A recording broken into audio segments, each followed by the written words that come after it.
नमस्कार। प्रज्ञानम मंत्रा में आप सभी का हार्दिक स्वागत है, अभिनंदन है। मैं रवि प्रकाश द्विवेदी। हम लोग हिंदी पढ़ रहे थे, लेकिन बीच में किसी कारणवश जो है हम बाहर चले गए थे, तो क्लास अवरुद्ध हो चुका था। तो फिर हम आए हैं, अब रेगुलर क्लास चलेंगी। और हिंदी में प्रत्येक चैप्टर को हम एक क्लू और ट्रिक के माध्यम से भी देखते रहेंगे। बीच बीच में हम जहाँ हमको लगेगा कि आपको यहाँ पे कोई ऐसा ट्रिक बताना चाहिए कि जिससे आपको वो चीज़ें हमेशा के लिए याद रहें, तो हम प्रयास उसमें भी करेंगे। आइए, हम लोग समास पढ़ रहे थे। समास में हम लोग धीरे धीरे एक एक करके चले आए हैं द्वंद्व समास तक। तो आज हम लोगों का टॉपिक है द्वंद्व समास। द्वंद्व समास, द्वंद्व समास, द्वंद्व समास, ठीक ना। थोड़ा सा राइटिंग अगर न समझ में आए तो आप कमेंट कर सकते हैं, तो हम उसमें जो है कि आराम आराम से लिखने का प्रयास करेंगे। चलिए, आज का टॉपिक है द्वंद्व समास, ठीक ना, द्वंद्व समास। तो हम इसमें आपको एक ऐसा क्लू बता रहे हैं जिससे कि आप जो है द्वंद्व समास का समस्त पद माने एक उदाहरण आप स्वयं निर्माण करते चलेंगे और उसका विग्रह भी आप कर लेंगे आसानी से। तो देखिए, समस्त पद का ही विग्रह किया जाता है। और इससे पहले द्वंद्व समास के पहचान हम लोग देख लेते हैं कि द्वंद्व समास के पहचान क्या क्या है। पहचान में सबसे नंबर 1 पहचान है कि द्वंद्व समास का दोनों पद प्रधान होता है। दोनों पद प्रधान होता है। पहचान नंबर 1 है, दोनों पद प्रधान होता है।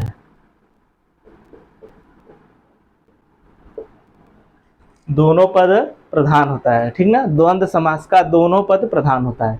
कैसे हम जानेंगे कि दोनों पद प्रधान होता है? जैसे राधा कृष्ण द्वंद्व समास का एक उदाहरण है। तो जितना महत्व राधा का है उतना महत्व कृष्ण का है, ठीक ना। सुख दुख, सुख अपने आप में जितना महत्व रखता है, दुख भी उतना ही अपने आप में महत्व रखता है। तो दोनों पद प्रधान होते हैं इसके। फिर दूसरा पहचान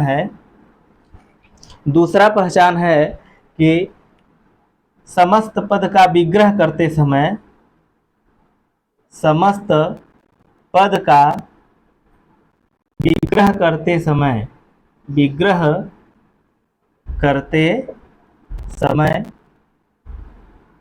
समस्त पद का विग्रह करते समय और या, एवं, या, अथवा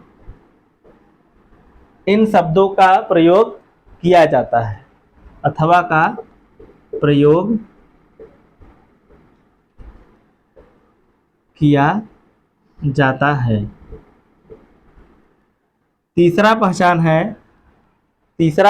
है कि बीच में, दोनों पदों के बीच में, दोनों पदों के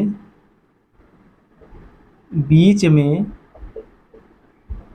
दोनों पदों के बीच में योजक चिन्ह, योजक चिन्ह माने ऐसे, ये जो डैश का चिन्ह है इसी को हम योजक चिन्ह कहते हैं। योजक चिन्ह लगे रहते हैं।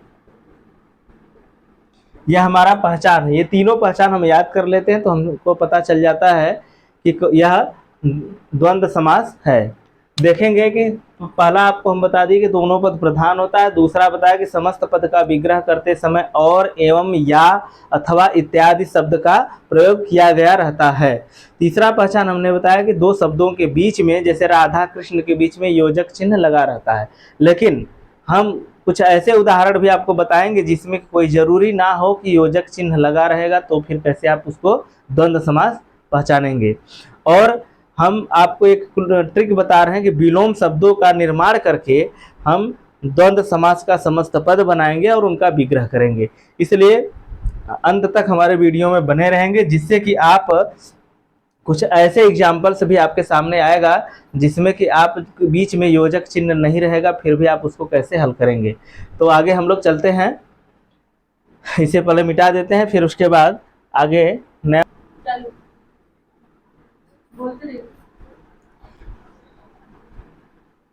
चलिए, भला शब्द है, भला शब्द है, इसका अपोजिट हम बना लेते हैं और एक वह समस्त पद हो जाता है, उसका विग्रह करते हैं। जैसे भला शब्द है, भला का अपोजिट क्या होता है? बुरा। भला का अपोजिट बुरा हो गया। अब इसका विग्रह जब हम करते हैं तो यह हो गया हमारा समस्त पद। देखिए, हमने आपको बताया कि एक कोई वर्ड लीजिए, उसका अपोजिट खोज लीजिए और वह उसको लिख देंगे तो वह एक समस्त पद का उदाहरण बन जाता है। जैसे भला का अपोजिट बुरा होता है, भला बुरा। भला बुरा एक समस्त पद हो गया। इसका जब विग्रह करेंगे तो विग्रह कैसे होगा? भला या बुरा, भला या बुरा, ठीक ना, भला या बुरा। देखिए, कहीं कहीं या लगता है, कहीं कहीं और लगता है, कहीं कहीं एवं लगता है। हाँ, तो हम जानेंगे इसमें कि थोड़ा बहुत अंतर क्या है, इसकी बारीकियां क्या है। जैसे जब हम कहते हैं कोई वर्ड जो है, इसके लिए आपको एक अभ्यास होना चाहिए कि जैसे देखते हैं कि कहीं कहीं शब्दों में प्रयोग किया जाता है, वाक्यों में प्रयोग किया जाता है, जैसे भला हो या बुरा हो, ठीक ना। एक कहावत भी है कि भला हो या बुरा हो, गाना है कि भला हो या बुरा हो मेरा पति मेरा देवता है। तो इस तरह से देखेंगे कि भला बुरा का विग्रह करते हैं तो भला या बुरा हो गया। आगे पीछे, आगे का अपोजिट हो जाता है पीछे। देखेंगे कि ज़्यादातर 99% शब्दों में जो है अपोजिट वर्ड रहता है। जैसे आगे का पीछे हो गया, अपोजिट वर्ड हो गया। तो आगे पीछे का जो है विग्रह करेंगे तो क्या बनेगा? आगे पीछे एक द्वंद्व समास है जिसका विग्रह करते हैं तो आगे और पीछे, आगे और पीछे, ठीक ना। देश, इसका अपोजिट क्या हो जाएगा? विदेश। देश विदेश हमारा एक समस्त पद बन गया जिसका विग्रह करेंगे तो क्या होगा? देश और विदेश, देश और विदेश, देश और विदेश। इसी प्रकार गुण शब्द है जिसका अपोजिट मीनिंग क्या होता है? गुण का दोष।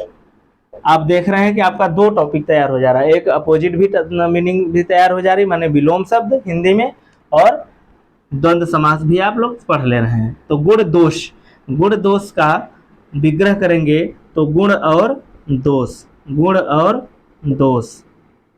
तो कहने का मतलब कि द्वंद्व समास में विग्रह हम और या अथवा इत्यादि लगा करके करते हैं, और बीच में योजक चिन्ह, दोनों शब्दों के बीच में योजक चिन्ह लगा रहता है। लेकिन आगे कुछ ऐसे भी शब्द हम बताएंगे जिसमें योजक चिन्ह नहीं लगा रहेगा। तो उसे आप देखेंगे। सुख का अपोजिट क्या होगा? सुख का अपोजिट होता है दुख, सुख का अपोजिट दुख। तो सुख दुख एक समस्त पद है जिसका विग्रह करेंगे तो क्या होगा? सुख और दुख, सुख और दुख। इसी प्रकार पाप पुण्य, इसी प्रकार पाप पुण्य शब्द है जिसमें कि पाप का अपोजिट पुण्य होता है। पाप पुण्य एक समस्त पद है जिसका विग्रह करेंगे तो पाप और पुण्य, पाप और पुण्य। ऊंच नीच, ऊंच का अपोजिट क्या हो जाता है? नीच। अब इसका विग्रह जब करते हैं तो या लगाते हैं इसमें, ऊंच या नीच, ठीक ना, ऊंच या नीच। देखिए, ऊंच का अपोजिट क्या है? नीच है, और यह हमारा एक समस्त पद दोनों मिला के हो गया ऊंच नीच। बीच में योजक चिन्ह लगा है तो इससे हम पहचान लेते हैं कि यह द्वंद्व समास का उदाहरण है, ठीक ना। फिर आगे कुछ ऐसे मीनिंग हैं जो अपोजिट नहीं रहते। हाँ, जो अपोजिट नहीं रहते उसको भी हम देखेंगे। लेकिन कुछ ऐसे शब्द हैं कि जो परीक्षाओं में पूछ लिए जाते हैं और अधिकतर परीक्षाओं में पूछे गए हैं, इसलिए हम उसको नोट कर लिए हैं। ज़्यादातर परीक्षाओं में यह पूछा गया है तो इसलिए हम नोट कर लिए हैं। अब जैसे खरा है, खरा शब्द का अपोजिट क्या होता है? खोटा। खरा का अपोजिट क्या होगा? खोटा, खरा खोटा, ठीक ना। तो अब यह खरा खोटा एक समस्त पद बन गया जिसका विग्रह करेंगे तो खरा या खोटा, खरा या खोटा, इसमें भी या लगा हुआ है, ठीक ना, खरा या खोटा। राजा, राजा का अपोजिट प्रजा भी होता है और रानी भी होता है। राजा का अपोजिट प्रजा भी होता है, रानी भी होता है। तो राजा और प्रजा, यहाँ क्या बनेगा? राजा और प्रजा, ठीक, राजा और प्रजा। इसका विग्रह क्या होगा? राजा और प्रजा। ठंडा का अपोजिट होता है गरम, जैसा कि आप लोग जानते हैं, और ठंडा गरम एक हमारा समस्त पद बन गया। आप स्वयं उदाहरण बना लेंगे। ऐसे तमाम शब्द हैं जिसका अपोजिट मीनिंग होता है। आप जो है जैसे दिन का अपोजिट रात, दिन रात। हाँ, ठंडा गर्म, तो इसका विग्रह करेंगे तो क्या होगा, ठंडा, ठंडा और ठंडा या गर्म, ठंडा या गर्म। जैसे आप पूछते हैं ना कि ठंडा लेंगे या गर्म लेंगे, कोई गेस्ट आ जाता है तो कैसे पूछते हैं, ठंडा लेंगे या गर्म लेंगे। हाँ, तो ठंडा या गर्म। अपना का अपोजिट होता है पराया, अपना का अपोजिट होता है पराया। तो इसका विग्रह जब करेंगे अपना पराया का, तो अपना और पराया, अपना और पराया, यह विग्रह हो गया। यह समस्त पद था। उतार का अपोजिट होता है चढ़ाव, उतार का अपोजिट होता है चढ़ाव। अब देखिए उतार चढ़ाव एक समस्त पद बन गया, जिसका विग्रह करेंगे तो उतार, उतार और उतार या चढ़ाव, उतार या चढ़ाव। ठीक, चलिए अब हम लोग देखेंगे कुछ ऐसे शब्द हैं जो कि अपोजिट होते ही नहीं, अपोजिट होते ही नहीं, फिर भी द्वंद्व समास है।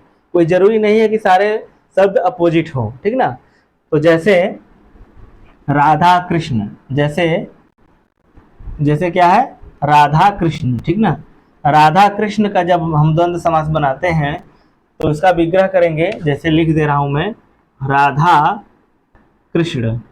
देखिए बीच में योजक चिन्ह लगा हुआ है, यह समस्त पद हो गया। राधा कृष्ण द्वंद्व समास का उदाहरण है, जिसका विग्रह होगा राधा और कृष्ण, राधा और कृष्ण। यह अपोजिट मीनिंग नहीं है, फिर भी द्वंद्व समास है। कोई जरूरी नहीं है, लेकिन 99% देखेंगे अपोजिट मीनिंग रहता है। फिर उसके बाद नाक कान, नाक कान का, यह नाक कान समस्त पद है द्वंद्व समास का, एक उदाहरण है जिसका विग्रह करेंगे तो नाक और कान, नाक और कान, ठीक ना। यह विग्रह हो गया। इसी प्रकार नदी नाले, नदी नाले, इसका विग्रह क्या करेंगे, क्या होगा, नदी और, नदी और नाला, नदी और नाला, ठीक ना। अब तन मन धन, तन मन धन, तन मन धन, यह क्या है, द्वंद्व समास है। तन मन धन, चूंकि बीच में योजक चिन्ह लगे हुए हैं, ठीक ना। तो इसका विग्रह जब करेंगे तो क्या होगा, तन और मन, तन और मन और क्या, धन और धन। इसी प्रकार छल कपट, छल कपट, छल कपट है, ठीक ना। तो छल कपट का विग्रह जब करते हैं तो क्या होगा, छल और कपट, ठीक ना, छल और कपट।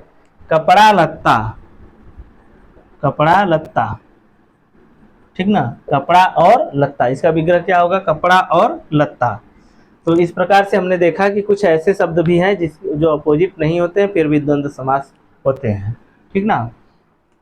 तो अब आते हैं हम लोग, कुछ ऐसे शब्द हैं जिसमें योजक चिन्ह बीच में लगा ही नहीं रहता, जिसमें योजक चिन्ह बीच में लगा ही नहीं रहता, फिर भी वह द्वंद्व समास है। लेकिन वह कैसे हम पहचान लेंगे, उसका भी आप ट्रिक देखेंगे। गौरी शंकर, अब इसमें योजक चिन्ह बीच में लगा ही नहीं है, फिर भी आप इसका विग्रह करते हैं तो गौरी शंकर दो लोग हैं, गौरी शंकर दो लोग हैं। तो हम कह सकते, माने जैसे गौरी माता पार्वती को कहा जाता है, शंकर शिव जी को कहा जाता है।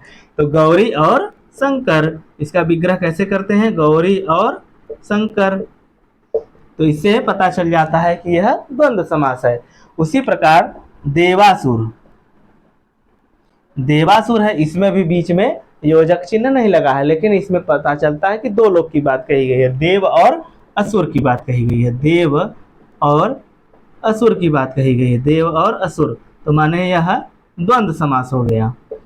तीसरा है उदाहरण धर्माधर्म, धर्माधर्म, धर्माधर्म की बात की जाए तो धर्म और अधर्म, यहाँ दो, यह संधि है, दीर्घ संधि है, धर्म धन अधर्म बराबर धर्माधर्म। तो यह इसका विग्रह करेंगे तो धर्म और अधर्म होगा, धर्म और अधर्म होगा। इस प्रकार हम देखें कि कुछ ऐसे भी शब्द हैं जिसमें योजक चिन्ह नहीं लगा रहता है, फिर भी वह द्वंद्व समास होता है, तो उसे हम दो भागों में तोड़ देते हैं, तो हमें पता चल जाता है कि वह द्वंद्व समास है, ठीक ना। अब हम लोग इसके बाद जो है बहुब्रीहि समास पढ़ेंगे। बहुब्रीहि समास में हम आप लोगों को एक ऐसा क्लू बताएंगे जिससे कि आप पलक झपकते उसका आंसर कर लेंगे। नमस्कार।